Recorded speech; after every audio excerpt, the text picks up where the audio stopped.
Hey everyone, I'm Fabian Sanchez from Kleo Protocol, and this is the demo of how the DApp works. So first, we have to sign in. We decided to do a Web 2 sign in just to basically add another layer to our Sybil attack defense because it's really common and it could really happen. So we decided to implement it. It's just really simple. You can just log in with Google.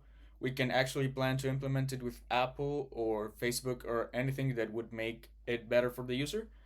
So here you can see your personal dashboard. You can see your reputation over time, your interest earnings, your vouchers. So for instance, who's vouching you, your deposit loans, your reputation. For instance, this account has 20 stars at stake and 100 reputation. And you can see your backers, loan history, and active positions. So let's go over to pools. Now here on pools, you'll see the main pool that we're using right now.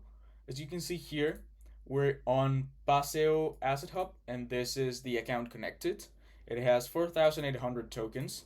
So what I can do is lend. So for instance, let's lend 30 tokens. That one right now is showing 0, but that's not right. You can now lend tokens, and what you can also do is borrow. So as you can see, well, here you have already, well, this account has already had deposited 100 tokens. So yep, they're there. And you can see that soon when the transaction is completed, you'll see that the lender's position will now be 130 tokens. Great, so now as you can see, it shows 130 tokens deposited because I deposited an extra 30 tokens. So now let's go over to borrow. On borrow, I can repay loans that are mine. So for instance, I could not repay the loan of this guy, which is not me, but I can actually, ask for a 20 token loan. This is past tokens in Asset Hub. In Paseo Asset Hub.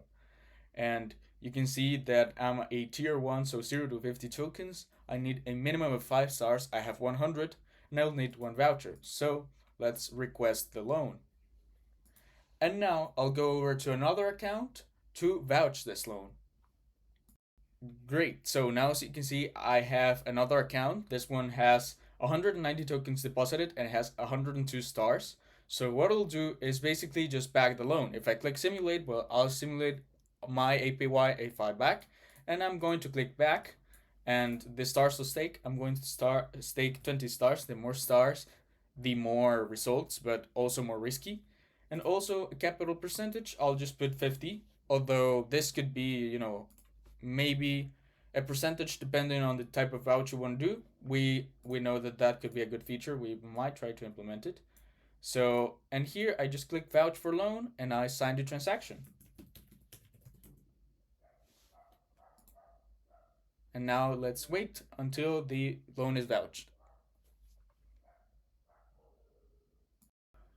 Great, so now let's just change the account one last time to the other one.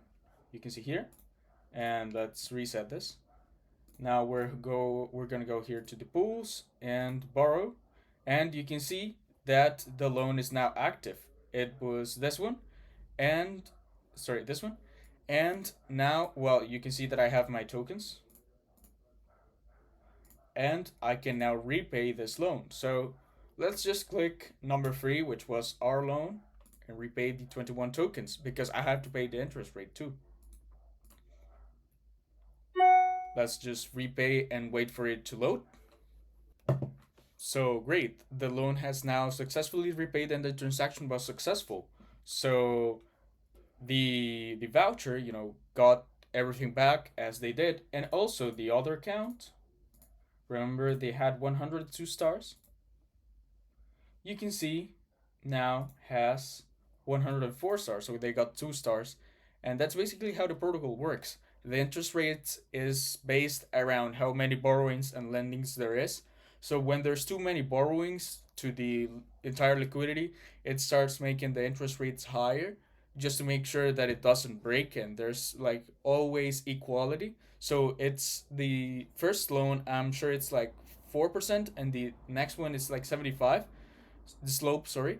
So it just basically stays there, and the optimal utilization rate is around 60%, where there's 60% borrowings and the rest is lending. So yeah, that's basically how the protocol works, and this is a quick demo. Thank you.